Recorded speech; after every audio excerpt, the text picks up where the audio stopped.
Իսկ դու արդեն որոշել ես, թե որ երկրներ պիտի այցելես 2025 թվականին։ Եթե դու էլ ես հոգնել օրեր շարունակ հարցումների անպատասխան մնալուց, դիմիր Travel with N տուրիստական գործակալություն, սպասեցնել չեն տա, անմիջապես կստանաս լավագույն առաջարկները, տուրփաթեթներ, ավիատոմսեր, հյուրանոցների լայն ընտրանի, էքսկուրսիաներ, սոցփաթեթի սպասարկում եւ ամենակարևորը 24/7 ձևաչափով բարեհամբույր սպասարկում։ Travel with N 095 89 20 48 Բարև ձեզ արգել հետևորդներ, մենք շարունակում ենք կարևորագույն թեմաների քննարկումները, այս պայն ես զրուցել եմ արտակարգ եւ լիազոր դեսպան Ձյունիկ Աղաջանյանն հետ, շնորհակալ եմ Տիկին Աղաջանյան մեր հրավերն ընդունելու համար։ Ես եմ շնորհակալ հրավերի։ Այս ընթացքում հետևել ենք այսպես կոչված այս խաղաղության համաձայնագիր, պայմանագրի պատրաստման ընթացքին, հա, իշխանություններն ասում են, որ սա միակողմանի փաստաթուղթ չէ եւ որպես դրա հիմնավորում բերում են այն, որ այս պայն Ադրբեջանը չի գնում ստորագրման գործընթացի։ Բայց հետևելով այդ ամբողջ ընթացքին, ինչպես արդեն ասացի, մենք տեսել ենք, թե ինչպես է Ադրբեջանը քայլ առ քայլ դրել պահանջներ, բանացրել ճնշումներ կամ ձևացրել, թե բանաստում են ճնշումներ եւ այդ պայմանները, կետերը ընդունելի են դարձել հայկական կողմը ներկայացնողների համար, հա։ Արդյոք սա միակողմանի չէ կամ օրինակ որ ասում են կետերից մեկով ասում են երրորդ ուժեր չպիտի լինեն երկրների սահմաններին, Ադրբեջանը իր սահմանին երրորդ ուժ չունի, այդ պահանջը թվում է թե երկկողմանի է, բայց իրականում միակողմանի է, Հայաստանը պիտի իր սահմանները ազատի երրորդ կողմի ուժերից եւ այսպես շարունակ, հա։ Արդյոք սա միակողմանի չէ իրականում եւ ինչու Ադրբեջանը չի ստորագրում։ Գիտեք, նախ սկսենք նրանից, որ այդ համաձայնագրի վերափոխված պայմանագիր կոչվածը իրականում խաղաղության հետ որևէ առնչություն չունի եւ ինքը դատելով այս ողջ ընթացքում արտահոսած տեղեկատվությունից ընդհանրապես այսպես շրջանակային թեզեր պարունակող փաստաթուղթ է եւ դրա հիմնական մասը հռչակագրային բնույթի սկզբունքներ են, օրինակ ենթադրում եմ դիվանագիտական հարաբերություններ հաստատել, ճանաչել միմյանց տարածքային ամբողջականությունը եւ այլն, այսինքն ընդհանուր թեզեր, որոնք միջազգային իրավունքով արդեն երկու պետությունները համապատասխան պայմանագրերին կամ կոնվենցիաներին միանալով այսպես թե այնպես դրանց հանձնառու են։ Ինչ վերաբերում է որոշակիորեն խնդրահարույց հարցերին, ապա այդտեղ միանշանակորեն հայկական կողմը զիջումների է գնացել եւ զիջումների է գնացել հենց միայն այն փաստով, որ նա այդ համաձայնագիր, պայմանագիր կոչված փաստաթղթից դուրս է հանել թե Արցախին վերաբերող հարցերը, թե Փախստականի վերադարձի հարցը, թե մշակութային հուշարձանների պահպանության եւ վնասի անթույլատրելիության հարցը, թե գերիների եւ պատանդների վերադարձի հարցը, թե հայտարարեցին, որ հաղորդակցության ուղիների բացման հարցը, թե փաստացիորեն սահմանազատում, սահմանագծման հարցը, այսինքն բոլոր այն հարցերը, որտեղ Ադրբեջանը ինչ որ մի կերպ պիտի զիջումների գնար, զիջումներ ասելով թեկուզ համաձայնության գար ինչ որ մի հստակ փաստաթղթի հիմքի կամ ինչ որ մի գործողությունների հստակ քայլերի առումով դրանք բոլորը դուրս են բերվել այդ համաձայնագիր պայմանագիր կոչվածից եւ այստեղ հարց է առաջանում թե ինչու են այսպես հետամուտ լինում այդ փաստաթղթի ընդհանրապես գոյությանը Երկրորդ, ինչու հենց հիմա հայկական կողմը զիջեց ադրբեջանական պահանջների եւ ինչու էին ադրբեջանական կողմը նմանատիպ պահանջներ դրել եւ ինչու է հիմա Ադրբեջանը փաստացիորեն խուսափում ստորագրման փաստից։ Ուրեմն նշենք, որ այս փաստաթուղթը ինքնին, ինչպես նշեցի, ընդհանրապես թեզեր պարունակող փաստաթուղթ է եւ սա նախկին ամերիկյան վարչակարգը իր արևմտյան մնացած գործընկերների հետ իրենց այդ գլոբալ վերափոխումների ծրագրի շրջանակներում ենթադրում էին, որ պիտի ի վերջո լուծման բերի այստեղ հակամարտությունը, այս տարածաշրջանը ամբողջովին արևմտյան հովանու ներքո զետեղի եւ փաստացիորեն այստեղ միջանցքի բացման միջոցով իրենք թուրքական այդ պանթուրանական դաշտի ստեղծման միջոցով նաեւ կարողանան ոչ միայն ելք ունենան դեպի Միջին Ասիա, այլև Իրանի դեմ գործողությունների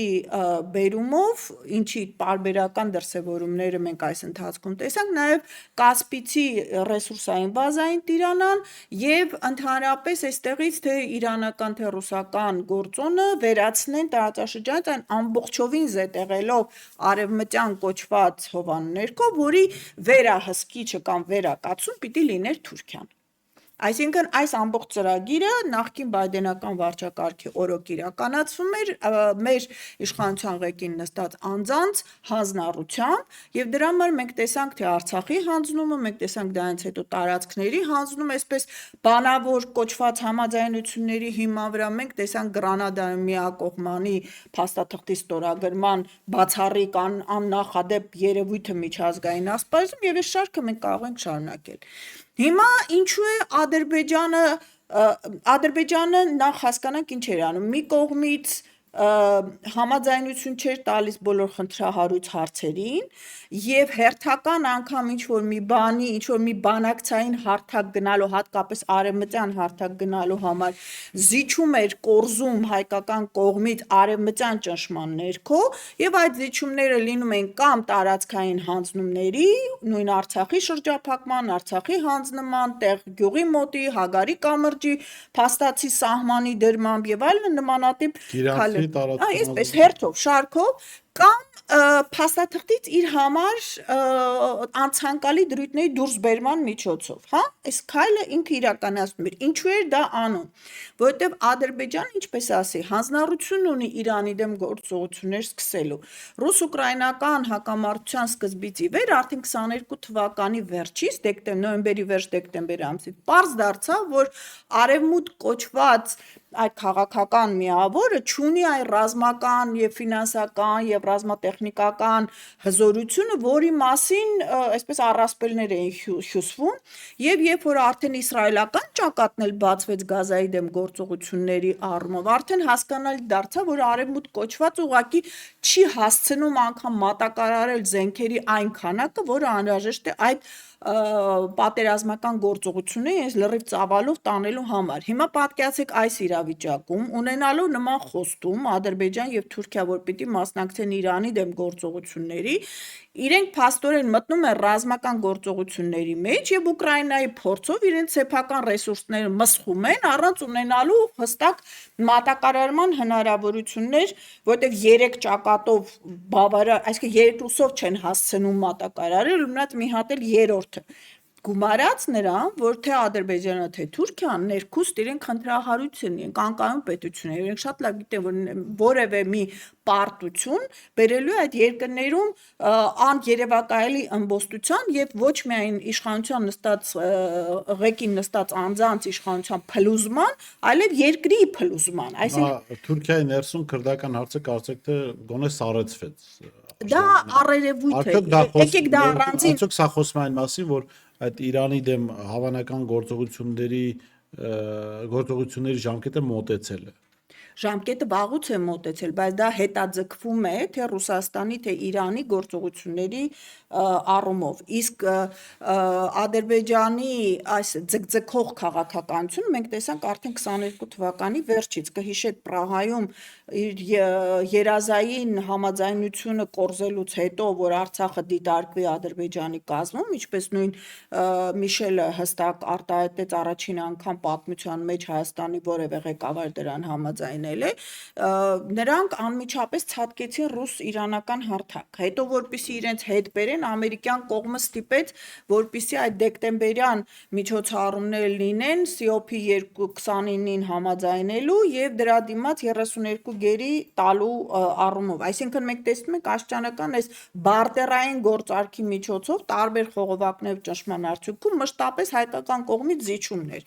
Եվ այս պարագայում Ադրբեջանն ու Թուրքիան շատ հմուտ խաղ են խաղում։ Թուրքիայի սահմանը բացելը Թուրքիան արկախել է Ադրբեջանի հետ պայմանագրից, Ադրբեջանը պայմանագրի ստորագրումը արկախում է անընդհատ մեջ բերվող պայմանների կատարումից, որոնք գնալով ավելի խնդրահարույց են մեր հանրության համար, այսինքն մեր պետության գոյության, մեր ժողովրդի շահերի պաշտպանության եւ ավելին ժամանակային առումով իրենք լուծման տեսակետից մեծ խնդիրներ են առաջացնում, այսինքն դրանք մի հրամանով չի լինի։ Արդյոք ճիշտ չի անում Նիկոլ Փաշինյանը, երբ համաձայնում է այս փաստաթղթի ստորագրմանը, հասկանալով, որ փաստաթղթի ստորագրմամբ եւ գործընթացի ավարտով Ադրբեջանը ներքաշվել է մեծ պատերազմի մեջ, Ոչ, որտեղ որից կարող է Հայաստանը նաեւ վատ ավարտ ունենալ Ոչ. Ադրբեջանի համար։ որովհետև մինչև Ադրբեջանի համար վատ ավարտ ունենալը, դա սարսափելի ավարտ է ունենալու Հայաստանի համար։ Այո, որովհետև այդ պատերազմի հրձիկը լինելու է Հայաստանը։ Բացատրեմ։ Իրանի դեմ։ Իրանի եւ Ռուսաստանին այստեղից հանելու առումով, որովհետև Հայաստանը միակ տարածքն է, այսպես ասած, միակ այդ բախվող շահերի բախման կետն է, որտեղ հարվածի պարագայում նա ստանում է մի քանիապատիկ արդյունք, բացատրեմ, եթե մեզ հարվածում է Ադրբեջանը, այդ ռազմական գործողություն է սկսում, Ռուսաստանը իր երկկողմ պայմանագրերի հիման վրա, հապկը դեռ դնենք մի կողմ, հա, մենք ունենք նաև Ռուսաստանի հետ երկկողմ պայմանագիր, որի հիման վրա բազան տեղակայված է մեզ մոտ։ Այդ երկկողմ պայմանագրերի դրույթների հիման վրա պիտի պաշտպանության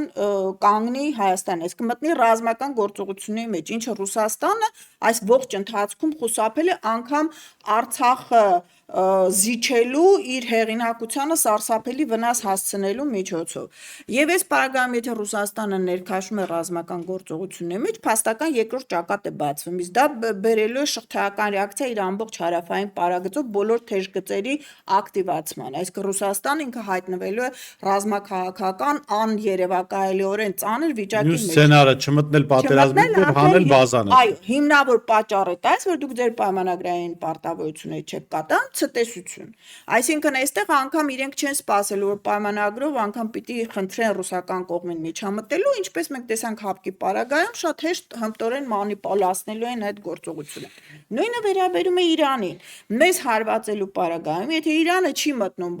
որևէ չի միջամտում, հա, ինչ ձևով էլ որ միջամտի, ապա նա կորցնում է իր հյուսիսային հատվածը, փաստացիորեն, դա անցնում է ադրբեջանա-թուրքական վերահսկողության կամ լավագույն դեպքում արևմտյան նատոյական վերահսկողության եւ այս պարագայում նա ամբողջովին շրջափակված է լինում Եվ դա հնարավորություն է տալիս ամրանալ, հետո արդեն Իրանի հյուսիսում Դա ադրբեջանցիների անմիջապես, շրջանում որտեղ մենք հիմա Թուրքիայում, նախքան Թուրքիայում գործողությունները մենք տեսանք ազերիների որոշակի իմբոստություն Իրանում, այսինքն այդ զուգահեռ process-ները միշտ հրահրվում են։ Դա զուգակցվեց Իսրայելի Գազայի վրա հարձակմանը, այսինքն այս բոլորը իրար հետ փոխկապակցված է։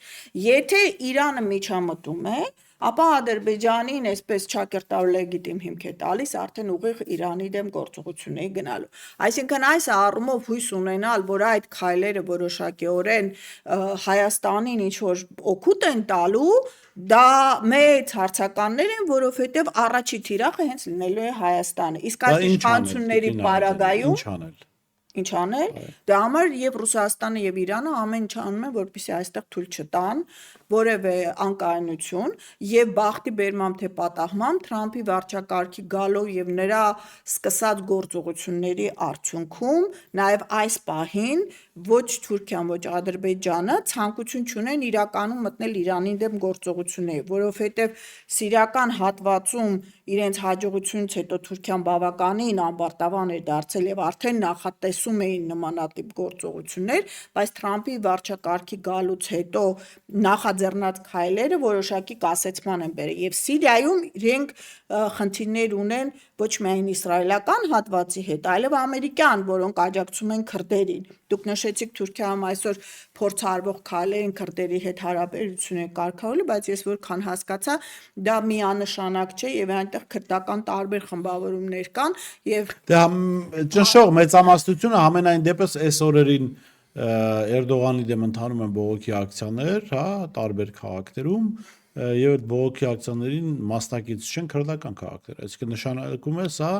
պայմանավորվածության ինչ-որ մակարդակ կա դեռ։ Ոչ, դա նշանակում է, որ քրդերը շատ լավ հասկանում են, որ այս ակցիաները որոշակիորեն սարքովիության, հա, բեմադրության էլեմենտ ունեն եւ դա, ինչպես ես եմ ենթադրում, Էրդողանի կողմից այսպես հրահրված պատմություն է, սադրված պատմություն է, որպեսզի հիմնավորի արտահերթ ընտրություններին գնալը եւ արտահերթ ընտրություններին իր տեխնայության առաջադրումը։ Բայց դեռ սահմանադրություն չի փոխվել։ Կարիք չկա։ Իրենք անցյալ տարի բավականին երկարատև աշխատանք են կատարել եւ հող են նախապատրաստել իրավական առումով հիմնավորելու, որ եթե ժամկետը չի լրացել, ինքը կարող է որպես չլրացած, այսինքն չսպառած իր տեխնացությունը դնել։ Այսինքն սա այդ շերտի Հասկանալի, մեջ լավ, է։ Տիկին Աղաջան, եթե համառոտագրենք այն քննարկում, որ մենք ունեցանք, ապա ճիշտ կլինի արդյոք այս համառոտագրումը, որ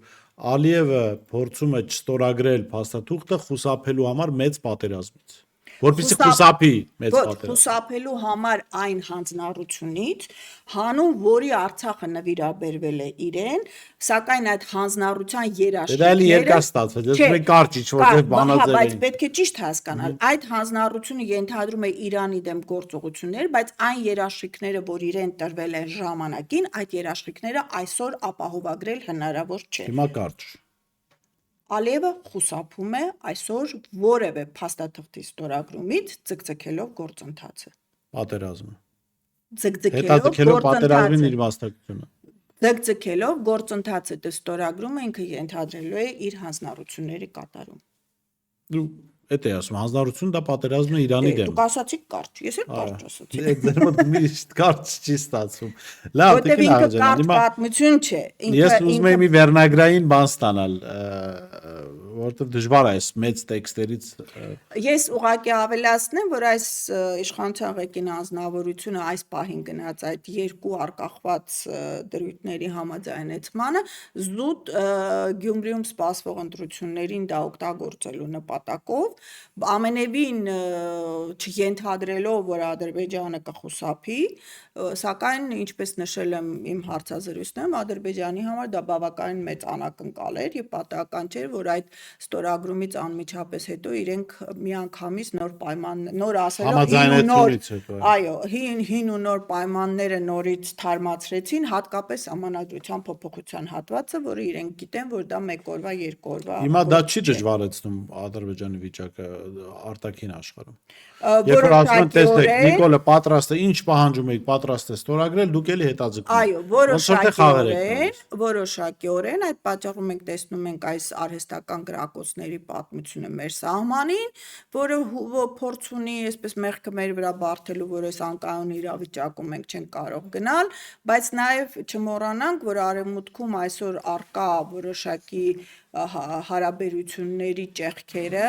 նկատի ունեմ Եվրոպա, Միացյալ Նահանգներ այսօր առաջացած խնդիրները նաև էականորեն թույլատրել են եվրոպացիների ազդեցության լծակները, թե նրանք իրոք ունեն թե Ալիևի թե Էրդողանի վրա բավականին մեծ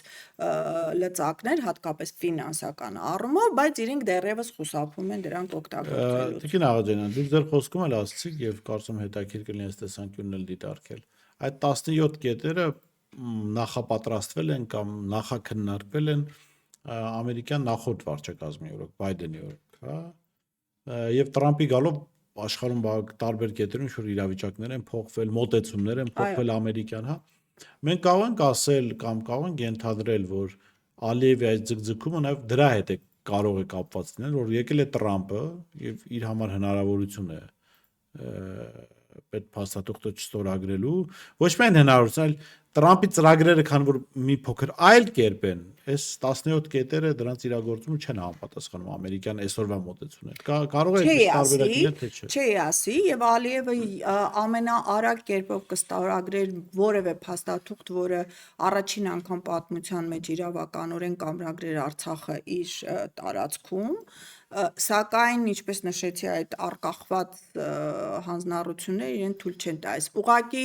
այսօր Տրամպի վարչակազմին բացարձակապես պետք չէ եւս մեկ թեժ օջախ աշխարհի որևէ անկյունում, հատկապես Ռուսաստանի հետ իր հարաբերությունները բարելավելու այս ջանքերի շրջանակում, քանի որ շատ լավ գիտի, որ Հարավային Կովկասը Ռուսաստանի համար շատ զգայուն տարածք է, եւ պատահական չէ, որ այդ իբրև թե համաձայնեցված, բայց իրականում հայկական կողմից զիջված կետերի առումով ողջույնի խոսքում պետքարտուղարը հստակ արտահայտություն նշեց, որ համաձայն Թրամփի խաղաղության տեսլականին, այսինքն զգուշացնելով, որ արկածախնդրության չգնաք։ Դա չի նշանակում, որ ամիսներ հետո, երբ որ այլ զարգացումներ լինեն, նման խնդիր նորից չի առաջադրվելու, սակայն այս պահի դրությամբ նրանք փորձում են հնարավորինս չեզոքացնել բոլոր այն խնդիրները, որոնք կարող են արհեստականորեն բարդացնել արդեն իսկ ծանր բանակցային գործընթացը։ Լավ, աշխարհաքաղաքականից գանք մի փոքր երևի թե հերոստատեոների համար տարօրինակ կթվա Երևան եւ էկո միջավայր Երևանի, հա, այս իշխանությունները տարօրինակ կերպով այսպես սպանդի են ենթարկում քաղաքի կանաչ զանգվածը, Այո։ կտրում են տասնամյա ծառեր, հա, ընդ որում մեծ սաղարթներով, գիտեք, ասում են հիվանդ ծառեր, որ ծառն էլ այսօր նաև ես գյուղատնտեսությամբ եմ զբաղվում, շատ լավ պատկերացնում եմ, որ աշնանը, գարնանը, երբ որ խնամք չտարվի, ծառը դառնալու է հիվանդ ծառ, այսինքն շատ արագ կարելի է 4-5 ամսում առողջ ծառից ստանալ հիվանդ ծառ, հա։ Այդ հիմնավորմամբ կտրում են ծառեր, Երևանը դարձնում են անապատ, հա, ես երեք համատական լուսանկար էի նայում Թումանյան փողոցյան նախկինում եւ ներկայում, իրենց ասած այս փտած ծառերը հանում են, բերում են եվրոպական ծառեր։ Լավ բուսաբանական այգին, հա, ծառեր են հատվում։ Սարսափելի սպանդ է։ Ինչու է սա արվում, որտեղ անկեղծ եմ ասում, ես տրամաբանություն չեմ տեսնում։ Եթե փող աշխատելու համար էր կարող էին օրինակ Թումանյան փողոցի ասֆալտը տարին 4 անգամի փոխարեն 6 անգամ ասֆալտը պատել, այդ ձևերը կան։ Ինչու է Երևանի կանանց զանգվածի նկատմամբ նման անխիղճ մոտեցում դրսևորում։ Գիտեք, նախ առաջի արտակուստ առաջի դրվագը է, որ այսպես եվրոպական ծառասելով իրենց թվում է թե դա ամենալավն է։ Սակուրաները եվրոպական չեն, Չէ, սակուրանները ընդհանրապես հարավամերիկյան են, հա, բայց այստեղ խնդիրն է անում, որ դա դրանով իրենք ցույց է տալիս իրենց բարդույթները առաջինը, որտեղ ամեն եվրոպական չի, որ լավն է, եւ ինքս Նիդերլանդներում դեսպան լինելով շատ լավ տեղյակ եմ, թե ինչպես է նույն Նիդերլանդները տարիներ առաջ այստեղից ծառատեսակներ տարել, հարավային Կովկասից եւ հենց հայկական լեռնաշխարհին բնորոշ ծառատեսակներ, եթե այնտեղ անցնողներն են բարտիները կտեսնեն եւ այլ թեղիները եւ այլն, եւ հենց թեղիներ են Երևանում կտրում, ասում են սրանք ոչ եվրոպական չի, այդ եվրոպական ծառի խնդիր չկա, եւ չի, որ իրենք դրանք տարել են, որտեղ դրանք նախ ինչպես նշեցի շատ ավելի մեծ սաղարթ են տալիս, իրենք շատ քիչ խնամք են պահանջում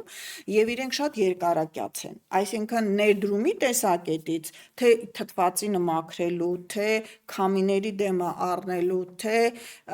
սաղարթը տալու եւ թե խնամքի առումով իրենք բացառիկ առանձնանում են այլ ծառերից։ Նույն սակուրաները մեր կլիմայական պայմաններում չեն կարող գոյատևել, չեմ ասում, որ իրանք ընդհանրապես դեկորատիվ ծառեր են։ Նրանք, եթե ուզում են ինչ-որ միտեղ այսպես գեղեցիկ պատկեր ստանալ, ինչը սովորաբար սակուրաները դնում են հենց այդ նպատակով, ապա թող այգիներից մեկում ինչ-որ մի պուրակ առանձնացնեն, որտեղ այգու մնացած մասը այդ մեր սաղարթախից ստվեր ու թթվածին տվող ծառերն են դրված եւ մեջտեղի մասում կամ ինչ-որ sense ծառուղու նման այդ ծառերը տնկեն, մարդիկ գնան, նկարվեն, ուրախանան, երջանկանան այդ 2 շաբաթը, որ այդ ծառերը ծաղկելու են։ Բայց խնդիրը նա անում է, որ իմ կարծիքով իրենք փողերի լվացում են անում։ Այս ճանապարհով։ Այո, որտեվ այն ծառերը, որոնք կարող են մի քանի հազար դրամով առնել, իրենք 10,000 դրամներով են առնում, եւ այդ ծառերի մեծ մասը ունակ չեն լինելու այն սաղարթը տալ, որը անհրաժեշտ է։ Այս ծառերը, որ իրենք կտրում են, սրանք առնվազն 30-40 տարվա կյանք անցած ծառեր են։ Այսինքն իրենք դնում են ծառեր, որը 5 տարի հետո պիտի նորից փոխարինվեն, որտեղ ոչ մեր բնակլիմական պայմաններին իրենք կարող են դիմանալ։ Իրենց բախտից դեռ ցուրտ ծմերներ չի եղել։ -20-անոց ծմեր որ եղավ, դրանից հետո չգիտեմ այս ծառերից քանիստ է կենթանի մնալու։ Եվ երկրորդը, որ այս ծառերը չեն կարող մեր կլիմայի փոշու անապատային այդ քամիների տակ իրենք ապահովել օդի մաքրության պաշարը, ինչ որ պետք է։ Ուսումնասիրել չեն ընթերցել, որ Թամանյանական նախագծով նաև տնկված այդ ծառերը, սա կիսաանապատային գոտի է Երևանը, եւ այդ ծառերը փոշու դեմն առնելու լավագույն բան եւ Օղակաձև զբոսայգին եւ Երևանի ծառերը, այո։ Բոլոր, ել չեմ ասում բուսաբանական այգու պարագան, որտեղ մենք եզակի բուսատեսակներ ունենք, այսինքն վերջի վերջո դա պատահական չի, որ բուսաբանական այգի է։ Այնտեղ տեսականին տարբեր է։ Եվ դա բնությանը ծանոթացնելու խնամքի տալու։ Ավելացնեմ մի բան, նույն Նիդերլանդներում արդեն այնքան էին կարևորում այդ ծառի հետ կապված խնամքը, որ ցանկացած ծառ կտրելուց առաջ նախ իրենք տարեկան մեկ անգամ այդ բոլոր ծառերը ուսումնասիրում էին հիվանդության եւ այլն։ Եթե ծառը հիվանդ էր, ինքը անպայման պիտի բուժում անցներ։ Իսկն եթե ծառը պիտի հասնում է այն աստիճանի, որ բուժումը օգուտ չի տալիս, դա տարի ու կես 2 տարի տևող process էր։ Նոր դրանից հետո էքսպերտային գնահատականի եզրակացության հիման վրա թույլատրվում էր որևէ ծառ կտրել։ Անկամ մարդիկ իրենց սեփական բակում որոշակի եթե չեմ սխալվում 10 սանտիմետր տրամագծից ավել ծառերը ինքնուրույն կտրելու իրավունք չունեին։ Տիկին Աղաջանյան, ինչ էքսպերտի մասին է խոսքը։ Երևանի քաղաքապետի պաշտոնը զբաղեցնող Տիգրան Ավինան ասում է, անցնելուց ձեռքը տվել եմ ծառին, զգացել եմ, որ արդեն լավ չէ, ծառը պիտի կտրվի։ Իստում է ինքը իր ձեռքը պիտի ստուգի, ոչ թե ծառը։ Որտեվ ձեռքով ծառ չեն ստուգում։ Կամ գոնե կտրի։ Դե դա արդեն ուրիշ խնդիր է։ Դա ուրիշ խնդիր է, բայց այստեղ ձեռքով որոշելու հարց է։ Ես ամեն դեպքում մեթոդներ կան։ Եթե իրենք չգիտեն, աշխարհում կան երկրներ, որտեղ շատ առաջատար են եւ դրանցից մեկը հենց Նիդերլանդներն է։ Ես ամեն դեպքում Եվ ես շատ եմ ափսոսում։ Ներողություն, ես կարծում եմ, այստեղ ուրիշ բան կա, որտեղ նախ դժվար կապն պատկերացնեմ, որ 5 տարի հետո իշխանության այլնոր էլի փող պիտի աշխատեն։ Չէ, իրենք հիմա են փող ասֆալտի հաշվին կաշխատեն, այդքան ասֆալտ են անում։ Չէ, դե այդքան արդեն ասֆալտը սպառվեց։ Հիմա ուրիշ թեմաներով մի քիչ շատ է ասֆալտով փող լվանալու միջոցը, այսինքն զանազանեցում է պետք։ Չէ, իրենք փորձում են արտաքին քաղաքականության մեջ իբրև թե բազմազանեցում, բազմավեկտորություն ապահովել, այստեղ էլ երևի լվացման մեխանիզմների առումով փորձում են բազմավեկտորություն ապահովել։ Ես օրինակ երեք առաջարկել հավաքանու անդամներ կան, իշխանական եւ մերձ իշխանական, որոնց արտաքինի որն եմ, ակնհայտորեն եվրոպական չի։ Ես եղել եմ մահմեդական երկրներում, օրինակ Տիկին Խաչատրյանը շատ ավելի մահմեդական բանի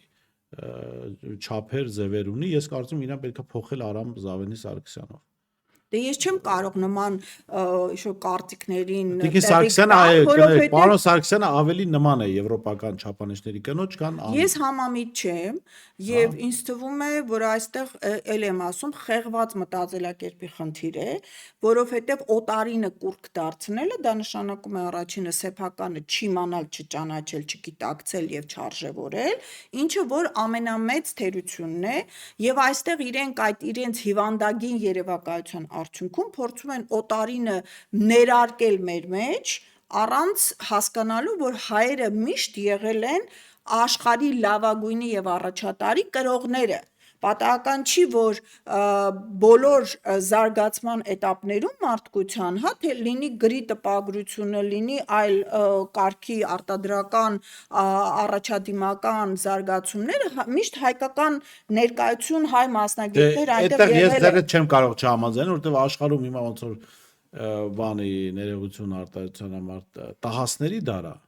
Մենք լավագույն տահասներ, այս բան իշխանությունում մենք լավագույն տահասներ ունենք, այսինքն։ Դե այդ առումով էլ մենք երևի չափորոշիչներ պահպանել ենք, այո։ Չէ, չափորոշիչների մեջ որոշակիորեն չենք տեղավորվում բարեբախտաբար, որովհետև գենետիկորեն մենք դրա տակ մտնողը չենք։ Այո, մեր մեջ էլ, ինչպես ասում են, գյուղ չկա շունչ ունենա։ Բայց մեր բոլոր շեմերը իշխանության են, Ցավոք սրտի, այո, այդ փոքրամասնությունը, որը իրենից փաստացիորեն բարդույթների մի ամբողջ համախումբ է ներկայացնում եւ ամենաբացասական ու ազգային շահերին հակասող եւ թշնամու օրակարգը սպասարկող նպատակները հետապնդում, ցավոք սրտի խաբելով մեր ժողովրդին, օգտվելով մեր ժողովրդի այդ նույն առաջադեմ բարի ցանկություններից, իրենք փաստացիորեն այսօր բազմել են աթոռներին, ես կասեի զմռսվել են աթոռներին եւ կարծում եմ մենք նրանց աթոռների հետ մեկտեղ պետք է շատ արագ կերպով ճանապարհենք։ Շնորհակալ եմ Տիկին Աղաջանյան, Ես եմ շնորհակալ։ ես հիշեցնում զրուցում էի